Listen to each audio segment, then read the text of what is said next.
Bueno, ya tengo conmigo a Rubén Folguera. ¿Qué tal, Rubén? ¿Cómo estás? Muy bien, buenas tardes.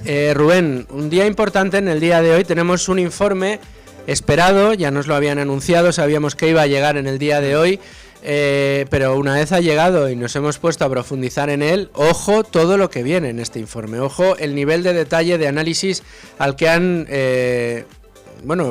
bajado, al que han profundizado los expertos del Instituto Juan de Mariana. Sí, por un lado, en el Juan de Mariana lo que demuestran o hacen una radiografía de cuál ha sido la política tributaria del gobierno de Pedro Sánchez y, por otra parte, desmienten 5 bulos que forman parte principalmente del ideario y de la propaganda de este gobierno para demostrar que la realidad no es como nos la quieren vender. Entonces, en primer lugar, parten de que, como ya hemos comentado en otras ocasiones, este gobierno ha subido en 81 ocasiones los impuestos y las cotizaciones sociales a la ciudadanía y que, y esto lo destacan de una forma muy contundente, no se han ajustado los impuestos a la inflación, lo cual, comentabas antes, ha supuesto un incremento de la recaudación en 27.100 millones de euros. Es lo que se calcula, a lo cual hay que sumar la recaudación, digamos, sobrevenida por el propio la propia subida de impuestos, que se calcula en torno a los 9,6 millones de euros, y con todo, digamos que el impacto acumulado de la política tributaria de Pedro Sánchez desde que gobierna se sitúa en los 42.000 millones de euros. Por tanto, España es, entre el 2018 y 2023, el tercer país que más ha subido la presión fiscal sobre la economía. Y si cogemos pero el si tramo los cogemos del 19 desde al el 22, 19 somos los claro, números uno. entre el 19 y el 22 es el primero. Es impresionante y, oye, con un matiz que no hemos hecho, se nos ha olvidado hacer. Y es que lo que hay sobre la mesa en el Congreso ahora mismo, y si logran el apoyo de sus socios para aprobarlos, son nuevos paquetes de medidas de impuestos a subir. No sé, 46, sí, 46. Nuevas medidas de subidas de impuestos y de nuevos impuestos. Es decir, de nuevo a meternos la mano en el bolsillo, como si no tuviéramos una cuña fiscal que es de las más altas de la OCDE, como si los españoles estuviéramos en un momento de bonanza de vacas gordas espectaculares, como si no nos hubiéramos empobrecido de una manera tremenda respecto a la media de la Unión Europea en los últimos 4 años, como si la inflación no nos hiciera que cada vez nos cueste más llenar el carro de la compra o llegar a fin de mes. El gobierno dice, todavía podemos apretar más, esta gente todavía puede pagar más impuestos, los españolitos, ellos que según la ministra de Hacienda, María Jesús Montero, la mayoría son clase media porque la mayoría ya cobra el impuesto, el ingreso, el salario mínimo interprofesional. Y si usted cobra el salario mínimo interprofesional, sepa usted que es clase media. Le sobra el dinero, señores oyentes. A todos ustedes que nos escuchan les sobra el dinero. Eso es lo que entiende el gobierno cuando lo que hace, después de subirnos los impuestos más que a ningún otro país de la Unión Europea, es plantear nuevas subidas de impuestos. Porque lo que das, vuelve. Porque no es magia, son tus impuestos. Esto es lo que está haciendo el gobierno.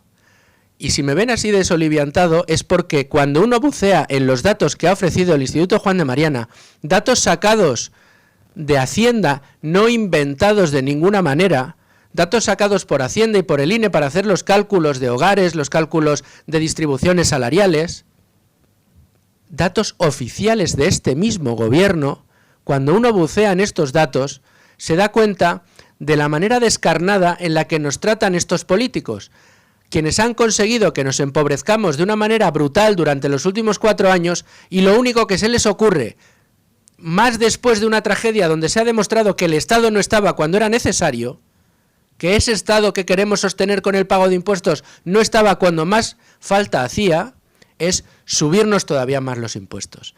Se ha hablado mucho de lo que hacía el gobierno el día que la gota fría se llevó por delante media provincia de Valencia, que estaba aprobando el blindaje del Consejo de Radiotelevisión Española. Poco se ha hablado de que ese mismo día, junto a ese blindaje, lo que estaban haciendo era tratando de negociar nuevas subidas de impuestos, esas 46 que están ahora mismo en ciernes. ¿Que no se creen que somos de los que más impuestos pagamos? ¿Creen ustedes que todavía pagan pocos impuestos? Mejor dicho, ¿no son ustedes conscientes de la cantidad de impuestos que pagan? Vamos a escucharlo. Sí, primero, el primer bulo que desmonta Juan de Mariana es que el gobierno ha bajado los impuestos. Realmente es al revés. como ya hemos destacado, la presión fiscal ha aumentado, somos el tercer país que más lo ha hecho en el periodo que ellos cogen, y en concreto lo ha hecho en un 2,9%, frente al 3% de Chipre, básicamente es el mismo, y el primero, que es Eslovaquia, es un 5%. Por tanto, no, el gobierno no ha bajado los impuestos y además ha aumentado la recaudación, como hemos dicho, en más de 40.000 millones de euros. Solo por impuestos, pero Sí. el exceso de... Esto hay que aclararlo. El exceso de recaudación desde que Sánchez cogió las riendas del gobierno, desde que Sánchez entró a la Moncloa con aquella moción de censura, ese exceso de recaudación respecto a lo planificado cada año ya excede ahora, a día de hoy, desde el principio hasta ahora, en estos últimos años, ha obtenido un exceso de recaudación de más de 100.000 millones de euros, que es lo que se recauda en IRPF durante un año. O sea, en 5 años se ha sacado una recaudación extra de IRPF este gobierno. Es una barbaridad.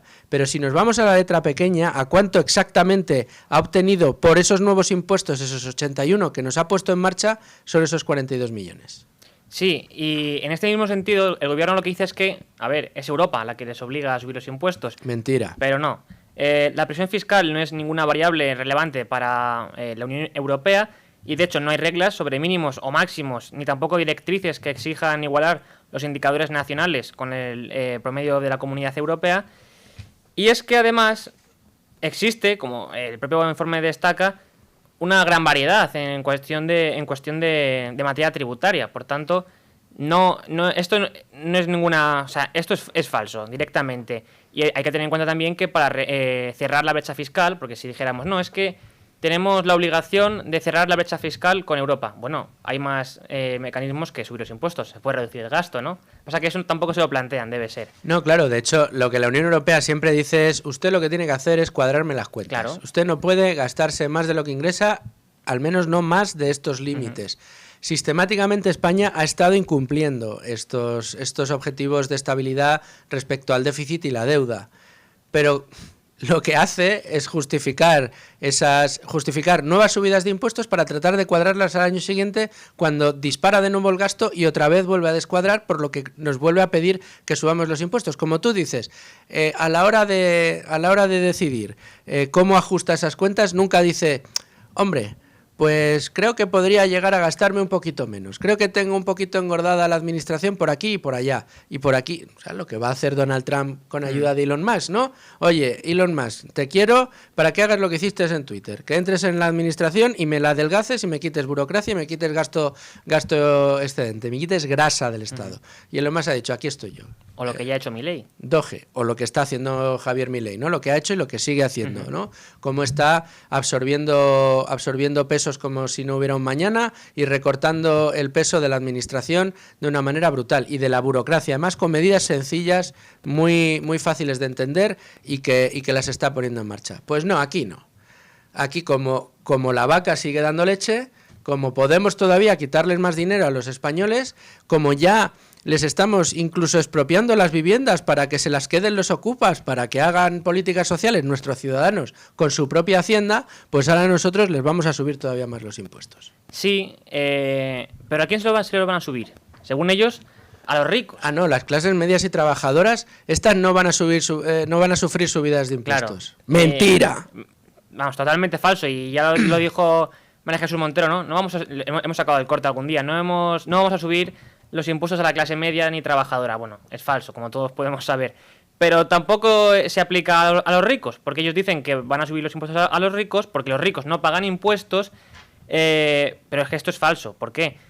Porque, como demuestra el Juan de Mariana, ahora en España hay unas 180.000 personas que tienen un patrimonio superior a 1 millón de euros, ¿vale? Y de estos datos se extraen dos conclusiones. Primero, que es evidente que no tenemos demasiados ricos, y creo que lo comentó Domingo Soriano en este programa, es que a raíz de lo de Sánchez, ¿no?, de los Lamborghinis, sinceramente, ¿cómo podemos atacar a los ricos? Y al revés, lo que hay que desear es que sea un país de ricos, y cuanto más ricos haya, mejor, porque eso quiere decir que la gente vive mejor y tiene un nivel de vida superior al que tenía antes. Y en segundo lugar, también el Instituto Juan de Mariana destaca que el gobierno está fijando un umbral muy bajo para considerar a las personas como ricas. Sí.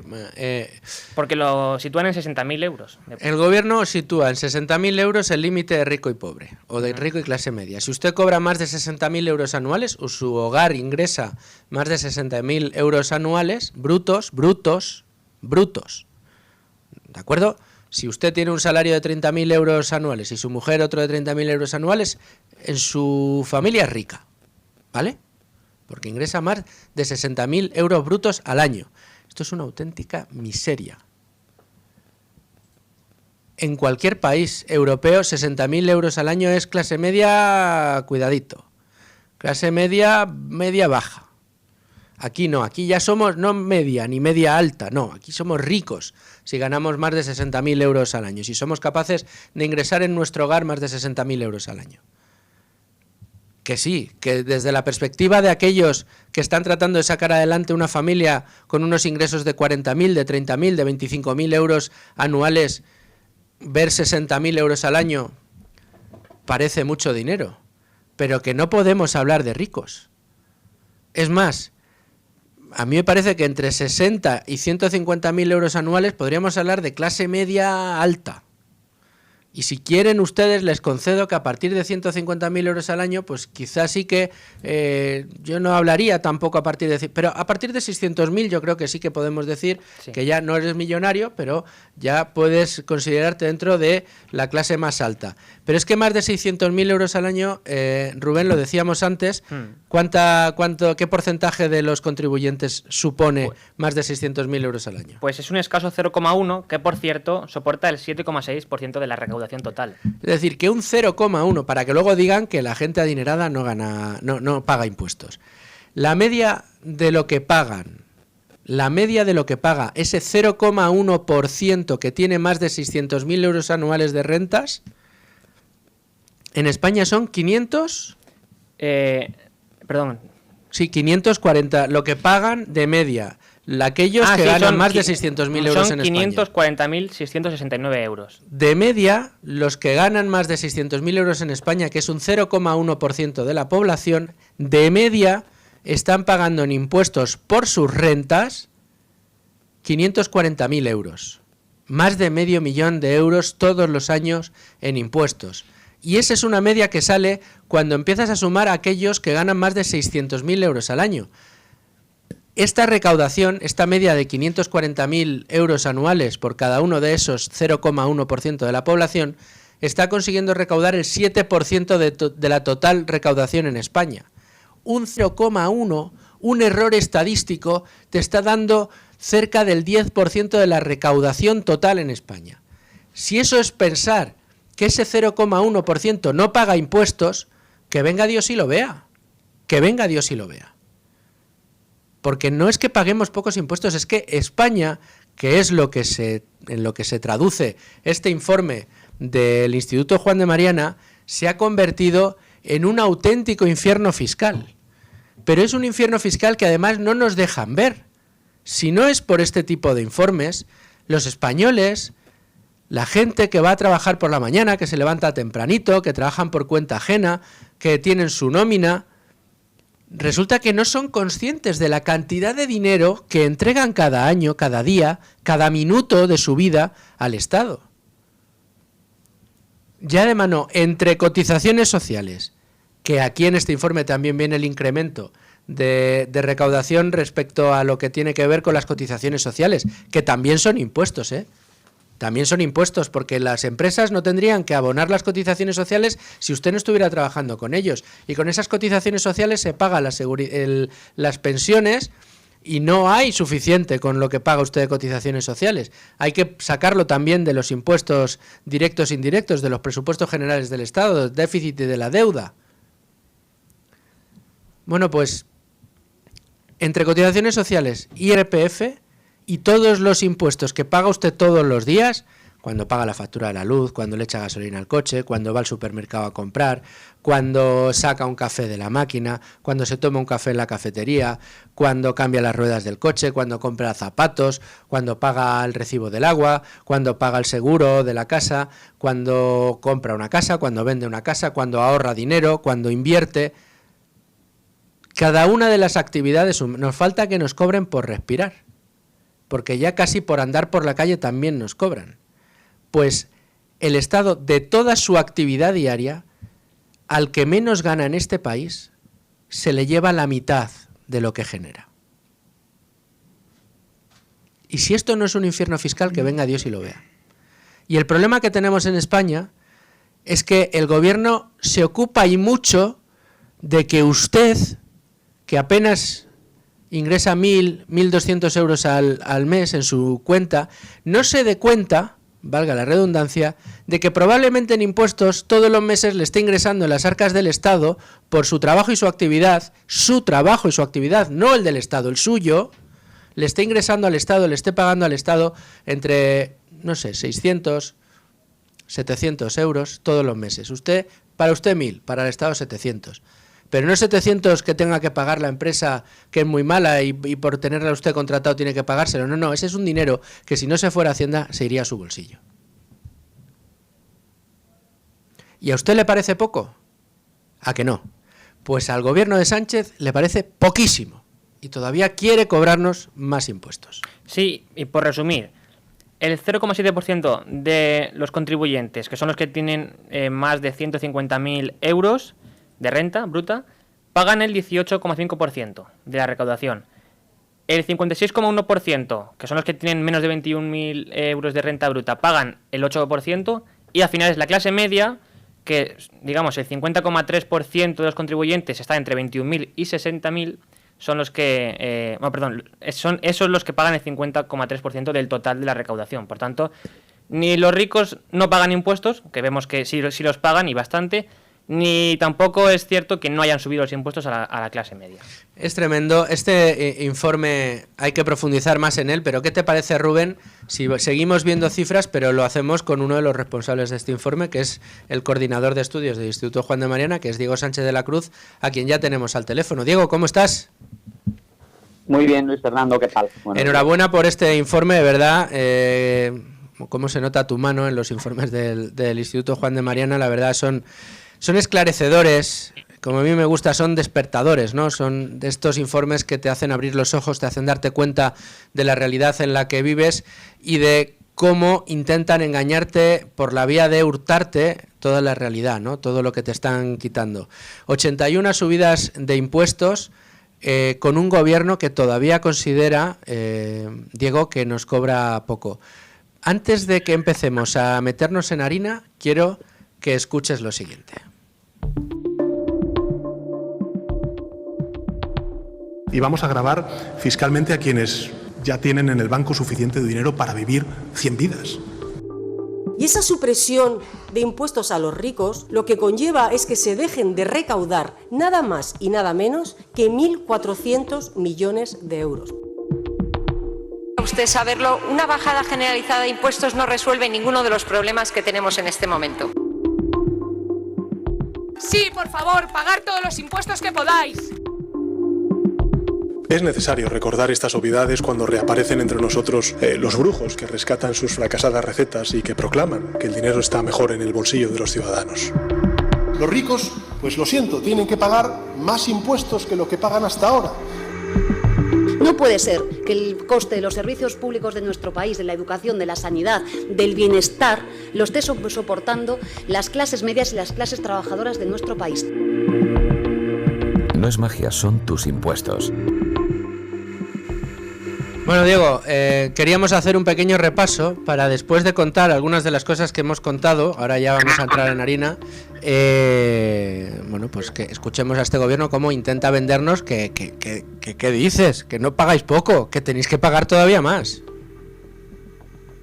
Bueno, se me ponen incluso los pelos de punta, ¿no? Comparando la retórica del gobierno con los datos que hemos recogido en este informe, que lleva por título populismo fiscal, porque eso es lo que está haciendo el gobierno, dividir a la sociedad con ánimo de empobrecerla y dejarla cautiva de un modelo de impuestos altos y asistencialismo que lo único que está haciendo es contribuir a que la brecha de renta entre los españoles y los europeos no pare de acrecentarse bajo gobierno de Pedro Sánchez. Me permito recordar, de hecho, que la renta media de los españoles lleva 5 años en la práctica estancada y en los mismos niveles que teníamos en 2019. Los impuestos tienen mucho que ver con ello, puesto que son uno de los elementos esenciales a la hora de reducir la renta disponible de los ciudadanos, y como el propio Sánchez reconoce, ¿no?, en este tipo de declaraciones, hay una voluntad abierta de ir a por los ricos, pero además hay una práctica no revelada en esas declaraciones que nos golpea a todos nosotros. Como nos va a golpear la subida del diésel pretendida para 2025, como nos va a golpear y ya nos golpea la subida de las primas de seguros que se quiere extender al seguro sanitario, y como nos golpea también la subida en el IVA de determinados productos, etcétera. Hemos echado las cuentas, hemos comprobado que incluso si tomamos en cuenta las rebajas puntuales que el Gobierno aprobó en el peor momento de la crisis inflacionaria, por cada €1 que se comprometió a esas medidas hubo 3 euros de subida fiscal de manera general.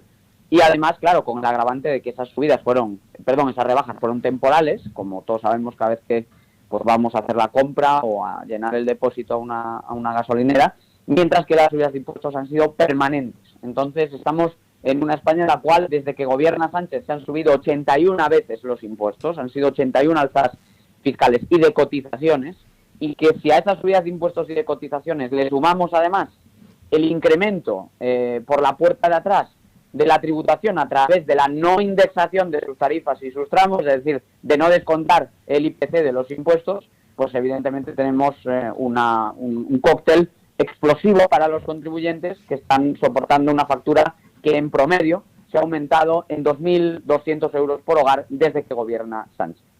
Además han sido unas subidas de impuestos, Diego, que han generado un exceso de recaudación, podríamos decir, casi desde todos los flancos, ¿no? O sea, el Gobierno, si se ha caracterizado por algo, y después de leer tu informe yo creo que queda meridianamente claro, es que no ha dejado al azar absolutamente nada.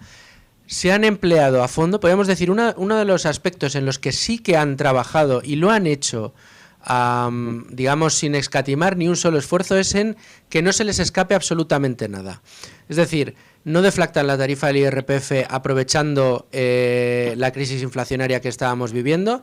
O sea, en lugar de ajustar el nivel de impuestos que nos cobraban a la pérdida de poder adquisitivo que estábamos teniendo, no, aprovechan la situación para disparar su recaudación vía no deflactación de la tarifa del IRPF. Han estado subiendo todos los impuestos que han podido y han estado creando impuestos nuevos. Han estado machacando a determinados sectores que entendían que estaban obteniendo, como decían ellos, beneficios caídos del cielo, como la banca y las energéticas, y les han crujido a impuestos. Por supuesto, ese impuesto que no reconocen como tal, que son las cotizaciones sociales, ese sí que lo han destopado, descorchado y han abierto ahí una veda para disparar la recaudación también vía cotizaciones de una manera extraordinaria. Se me ocurren muy pocos... fíjate, me acordaba yo antes en el editorial, Diego, de Cristóbal Montoro, que probablemente hasta ahora había sido el peor ministro de Hacienda que recordábamos, porque se dedicó a perseguir al contribuyente y a cobrarnos cada vez más impuestos, además aprobándolos, subidas de impuestos en el IRPF y subidas de impuestos en el indirectos como el IVA, que dijo que eran extraordinarios, por necesidad y temporales, y que algún día se quitarían. Evidentemente todos se han quedado. Pero insisto, no se ha dejado ningún flanco, no se ha dejado nada al azar por parte de este gobierno. No, y como bien saben quienes nos escuchan, porque son quienes lo pagan, ¿no?, los contribuyentes, esto afecta a las empresas y a los hogares de maneras muy distintas, ¿no? El impuesto a las entidades de crédito, por ejemplo, es especialmente sangrante por varios motivos. El primero de todos es que la banca ya paga un tipo de impuesto de sociedades más alto que el resto de empresas. Es algo que también ocurre, por cierto, con las compañías de hidrocarburos. Es decir, también ese otro impuesto especial que se les aplicó tenía esa capa añadida de que en realidad en el tipo general del impuesto de sociedades, aunque el marco de referencia es de un 25%, la banca y también estas compañías energéticas están pagando un 30% de referencia. Para que nos hagamos una idea, en la OCDE, en las economías desarrolladas, y la Unión Europea está más o menos en la misma línea, el impuesto de sociedades tiene un tipo medio del 21%, 20-21%, ¿de acuerdo? Entonces, no solo España está por encima en general, con un 25%, sino que la banca y también las empresas de energía estaban sujetas a un tipo casi 10 veces superior al promedio observado en el mundo rico. Bien, pues no contentos con esto, se le aplica ese impuesto, alegando que había unos beneficios caídos del cielo y que había que meterle más aún la mano en el bolsillo a estas compañías. Bueno, lo que hemos visto desde que se aprobó ese impuesto a la banca hasta el pasado mes de agosto, que es el último para el que tenemos cifras, es que el saldo de crédito concedido por estas entidades se ha reducido en aproximadamente 40.000 millones de euros. Esto quiere decir que por cada euro recaudado con esos impuestos, con ese gravamen a la banca, por cada 1 euro recaudado por esa vía, se han perdido 17 euros de financiación a las empresas y a las familias. De modo que incluso cuando se intenta ocultar sobre quién recaen los gravámenes, como por ejemplo cuando se finge, ¿no?, que ponerle un impuesto a la banca supone que ese dinero va a salir del bolsillo de la banca sin más, sin que eso vaya a afectar ni a los salarios de los trabajadores, ni a las comisiones que pagan los clientes, ni a los servicios que se ofrecen a los ahorradores, etcétera. No, se finge que efectivamente lo va a pagar la banca, pero lo pagamos nosotros, porque son esos 40.000 millones de reducción de la financiación al sector privado los que coinciden con esa implementación del nuevo gravamen. O sea que no es solo, como decíamos, en hidrocarburos, en el IVA, no es solo en las cotizaciones de autónomos, no es solo en los valores catastrales que afectan al IBI, pero también a la plusvalía municipal, a sucesiones, donaciones, patrimonio, etcétera. No es solo todos esos gravámenes, es también en esos que supuestamente recaen sobre las empresas, pero que las empresas obviamente repercuten en sus costes y que por lo tanto se traducen en sueldos más bajos, en rentabilidades más pequeñas y obviamente en condiciones de mucha menos competitividad, por ejemplo, para acceder a crédito. Otro caso evidente es el de la financiación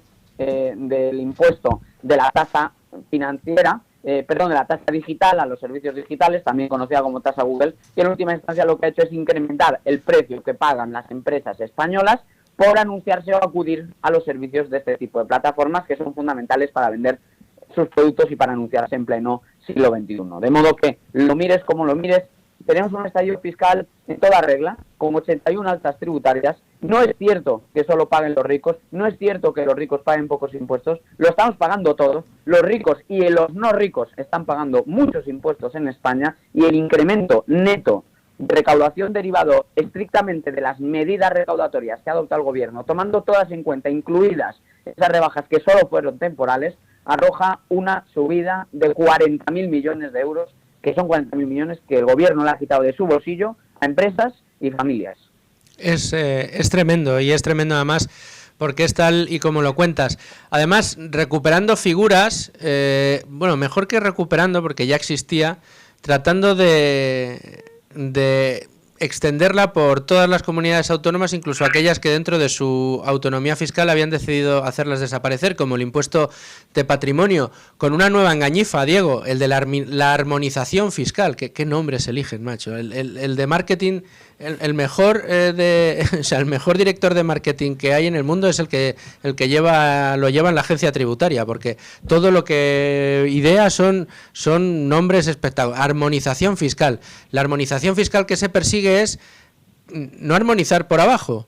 No es, oye, que la Comunidad de Madrid es la que tiene los impuestos más bajos, la que ha reducido el número de impuestos, la que más ha reducido el número de impuestos de toda España y es la que precisamente más recauda, más actividad genera, más inversiones atrae, etcétera, etcétera, etcétera.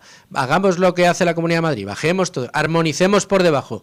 No. Cada vez que ustedes escuchen a la ministra Montero decir que lo que quiere es armonización fiscal, no solo dentro de España, sino también dentro de Europa, pero para que podamos subir todavía más los impuestos, armonizar según sus criterios para tener más margen de subidas de impuestos, Diego, lo que están diciéndonos es que abiertamente el gobierno, y corrígeme si me equivoco, el mensaje que nos está mandando es: no se duerman en los laureles, españolitos, que todavía les podemos exprimir un poquito más. Bueno, el tema además de la llamada armonización tiene especial interés porque muchos de los impuestos que se quieren armonizar y que se están armonizando a nivel doméstico no existen en Europa. Entonces, casi no hay impuestos ya sobre las herencias en la mayoría de casos para transmisiones entre padres e hijos y situaciones similares en Europa, pero sí los tenemos en España y se quiere además forzar una subida al alza a nivel autonómico. No existe ya un impuesto sobre patrimonio al uso. Solo algún país sigue aplicando algún tipo de tasa o recargo excepcional, pero ninguno aplica un impuesto sobre el patrimonio a la antigua usanza, menos España. Y sin embargo se pretende que toda, y de hecho se ha hecho, que en toda España se reintroduzca este gravamen, actuando más contra la capacidad legislativa de las comunidades autónomas. Entonces, lo que yo me pregunto es, ¿cómo se puede hablar, o en nombre de qué se puede hablar de una armonización, cuando lo que se está haciendo es desarmonizar la fiscalidad española con respecto a Europa para llevarnos a modelos de tributación que son propios del siglo XX, no del siglo XXI, y que en algunos casos son gravámenes o que no han existido en nuestros socios de la Unión Europea desde hace al menos 30 años, o que los más recientes los han eliminado entre hace 15 y 20 años. Caso, por ejemplo, de los países nórdicos, de los que tanto se habla a la hora de hablar de la socialdemocracia, y que resulta que se cargaron ya estos gravámenes patrimoniales y de sucesiones y demás hace, pues eso, 2 décadas. Entonces, no tiene ningún sentido enarbolar ese discurso de la armonización, más allá de presentar esa cacareada obligación que supuestamente tendríamos de igualar los niveles de recaudación de España con el resto de Europa. Y aquí el informe Populismo Fiscal del Instituto Juan de Mariana lo que plantea es 2 cosas. La primera, España no puede igualar sus niveles de recaudación con Europa mientras tiene el doble de paro y una economía sumergida que aún es más grande. No es sencillamente posible, y de hecho, cuando ajustamos estos datos vemos que la presión fiscal ya es homogeneizada, es decir, cuando descontamos el efecto de tener el doble de paro que la Unión Europea y una economía sumergida más grande, vemos que no hay diferencias de recaudación y que de hecho el esfuerzo fiscal es casi un 20% mayor en España que en Europa. Eso por un lado. Y por otro lado, no es cierto, por mucho que lo diga y lo repita el gobierno, que Bruselas nos obligue a equiparar nuestra fiscalidad con la del resto de Europa. No es cierto. Europa no puede obligar a los países miembros a tener los mismos niveles de presión fiscal. Lo que sí puede hacer es pedirle a los países miembros, especialmente en el caso de la eurozona, que no tengan un descuadre en sus presupuestos, pero de un descuadre se puede salir bajando gasto o creciendo, no solamente subiendo impuestos. Y de hecho, la prueba del algodón de que no existe ningún mandato de armonización es que en Europa hay países que recaudan más de un 50% del PIB en impuestos, como nuestra vecina Francia, y otros que tienen una presión fiscal que no llega al 30% del PIB, como el Tigre Celta, como Irlanda. Por lo tanto, no tiene sentido ese discurso del gobierno, es falaz. Y de hecho, el único compromiso por escrito que obliga a alguien a subir impuestos es el programa electoral del PSOE en 2019, que es donde los socialistas se obligaron a sí mismos a cumplir, en este caso sí, su programa y subir impuestos. Diego, de nuevo enhorabuena por este trabajazo que habéis hecho en el Instituto Juan de Mariana. La verdad que cuando uno bucea en estas cifras no puede evitar indignarse y preguntarse hacia dónde vamos, ¿no? Hacia dónde aspira a ir un país como el nuestro, con tantas potencialidades, pero que al mismo tiempo nos negamos oportunidades con estas políticas fiscales. Muchas gracias, es un honor estar en tu programa y los oyentes pueden consultar el informe en juandemariana.org. Desde luego que sí, también hay enlace desde la pieza que tenemos en Libre Mercado y que firmas precisamente tú. Diego, un abrazo muy fuerte y muchísimas gracias. Un abrazo.